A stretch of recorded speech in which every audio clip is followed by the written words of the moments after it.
Here is head coach Ron Rivera talking about the players on offense adjusting to offensive coordinator Eric Bieniemy, who after all those years in Kansas City and couldn't get a head coaching job, decided he needed to go somewhere else and prove that he can be a great offensive coordinator on a team with a defensive head coach. Here's Rivera talking about Bieniemy's impact on the Commanders' offensive players. Going back to Bieniemy and his intensity, have players had to kind of adapt to that and have any, I guess, sort of struggled with that at times? Yeah, I mean, they have. And one of the biggest things is and I had a number of guys come to me and I say, hey, just go talk to him. I said, understand what he's trying to get across to you, and I think, as they go and they talk and they listen to him, it's been enlightening for a lot of these guys. I mean, it's a whole different approach. You're getting a different kind of player from the players back in the past, especially in light of how things are coming out of college football. So a lot of these young guys, they do struggle with certain things. And a lot of you also got to take for where they've been. I mean, guys coming from certain programs are used to it. Guys coming from other programs aren't as much. So, us as a coach, I kind of have to assimilate and get a feel for everybody.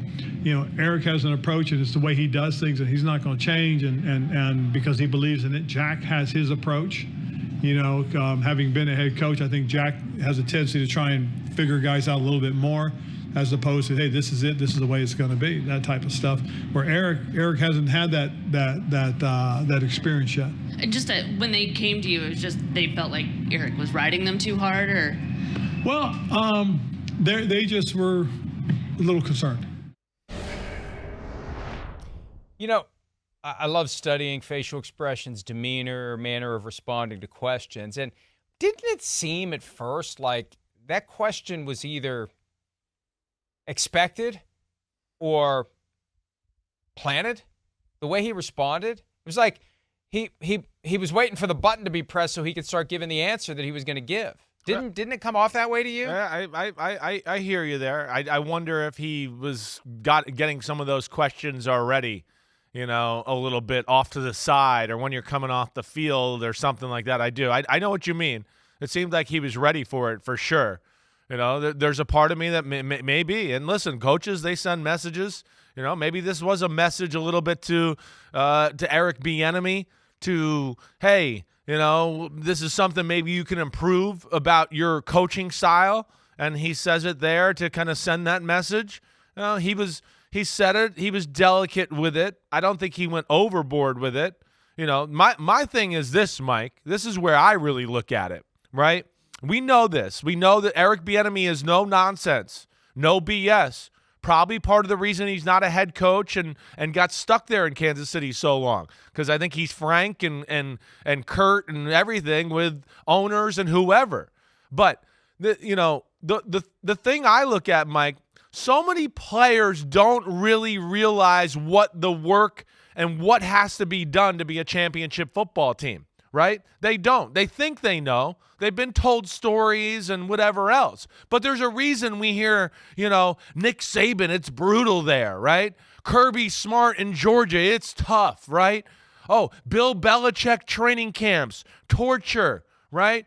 Andy Reid, last week, we were talking with all our NBC crew. He's famous for running really hard training camps. Because you know what? The season's really hard to get to the Super Bowl. It's really hard. Remember Michael Strahan, all-time great Giant, right? Tom Coughlin comes into town, and it's like, what? Whoa, this is too much work. This is too hard. Tom Coughlin's going, no, I've been the coach on some Super Bowl teams. This is what it takes. And that's where I think there's a little disconnect between, the current state of the player, where they've been, what they've been a part of, and they don't realize what Mahomes and Kelsey and company have been doing there to be at 3 of the last 4 Super Bowls. I understand that. And I fully support the mindset of sometimes you got to coach guys hard. Sometimes you got to get their attention. This is a team that has not done great things recently, and it's a team that hasn't finished strong. That's how you lay the foundation for a strong finish. You have a tough start that builds that callus, both on your body and on your mind and soul, where you're ready to go and you're ready to do what needs to be done to be as competitive as you can be. There was just something about the way Ron Rivera responded to the question that created the not-so-subtle sense that it was a problem, the way that Bieniemy is handling it. Yeah, they came to me. They were concerned. Not, yeah, they came to me, but I said, hey, guys, suck it up. It's football. Suck it up, Buttercup. It's football season. You signed up for this. This is the way it goes, baby. You get coached hard. Once you start playing better, then you don't get coached hard. That's what was surprising to me. And, Chris, when you listen to what Rivera said and how he said it, this isn't going to help Eric Bieniemy get a head coaching job next year. Well, this isn't going to be a feather in his cap. The fact that this is an issue, the fact that it's being talked about openly, that I just was surprised, given Bieniemy's chronic inability to get serious consideration for a head coaching job. And then this gets thrown out there, which would justify some of the teams that have not hired him in the positions they've taken in the past, and it could spark others to not take him seriously in the future. I just think it's unfortunate. Didn't do Bieniemy any favors creating this idea that it was some sort of a problem, that he's too intense. It shouldn't be a problem. He's trying to get these guys ready to go play football season and win games in a tough NFL. Maybe long term it'll be a positive, right? I didn't think he was too harsh in how he put it, Ron Rivera. One and two, hey, the big thing is going to be the results on the football field and what we all see from that offense and how they play. And then maybe he's doing this in the big picture of things to try to help Eric Bieniemy a little bit, to let him know, like, hey, there's got to be a little give and take. It can't just always be rule with an iron fist, right? And again, to your point of Ron Rivera, maybe he knew this was coming. Yeah, he's had players complain to him. I'm sure some people in the media, maybe, how it's all made, how they make the donuts and all that. Somebody in the media might have told the head PR guy, hey, some of the players have told him, like, Bieniemy's tough. It's hard, blah, blah, blah. So maybe he knew this was coming down the tracks a little bit here, and he was prepared for it. Maybe that's why he was prepared for that answer.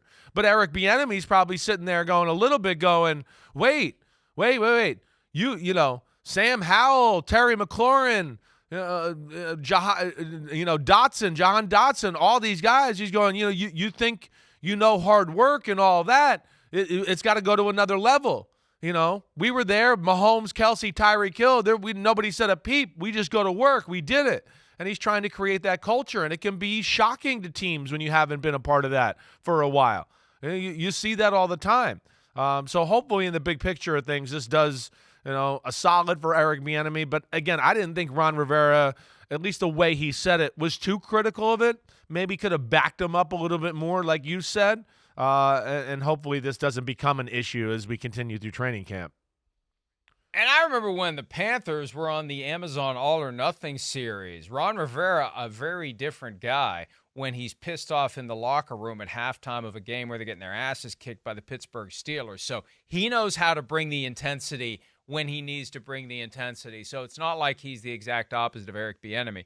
Hi, it's Mike Florio. Thanks for watching PFT on YouTube. Hit subscribe for the latest news and analysis from Pro Football Talk.